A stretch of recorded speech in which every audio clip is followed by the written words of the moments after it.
നമുക്കൊരു hair style ചെയ്താലോ? അപ്പോൾ ഹെയർ സ്റ്റൈലിന് വേണ്ടി ഞാൻ നന്നായിട്ട് മുടിയിൽ ചേട കളഞ്ഞിട്ടുണ്ട്. നന്നായിട്ട് കുറേ നന്നായിട്ട് ചെയ്തിട്ടുണ്ട്.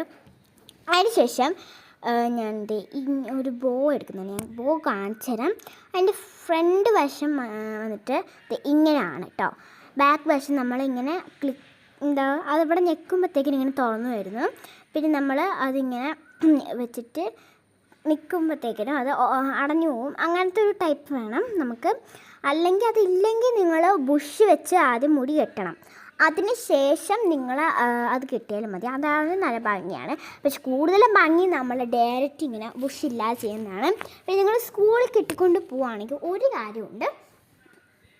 നിങ്ങൾ ബാഗിൽ അല്ലെങ്കിൽ നിങ്ങളുടെ സ്കൂൾ യൂണിഫോമിൻ്റെ പോക്കറ്റിലോ എവിടെയെങ്കിലുമൊക്കെ ഒരു ബുഷ് ഇട്ടിട്ട് പോയാൽ മതി. അല്ലെങ്കിൽ എങ്ങാണ്ട് അയിന് പോയാൽ പിന്നെ പാടായിരിക്കും കെട്ടാനായിട്ട്. അതുകൊണ്ട് നിങ്ങൾ നമ്മൾ ഡേറ്റ് കിട്ടാൻ പോണവരൊക്കെ അപ്പോൾ നല്ല പാടാണ് കേട്ടോ ഇത് ചെയ്യാമെന്ന് പറഞ്ഞാൽ. എൻ്റെ എക്സ്പ്രഷൻ കാണുമ്പോൾ പറ്റില്ല. നല്ല പാടെന്ന് വെച്ചാൽ നല്ല പാടാണ്. പിന്നെ ഇപ്പോൾ കിട്ടി ഗൈസൊക്കെ.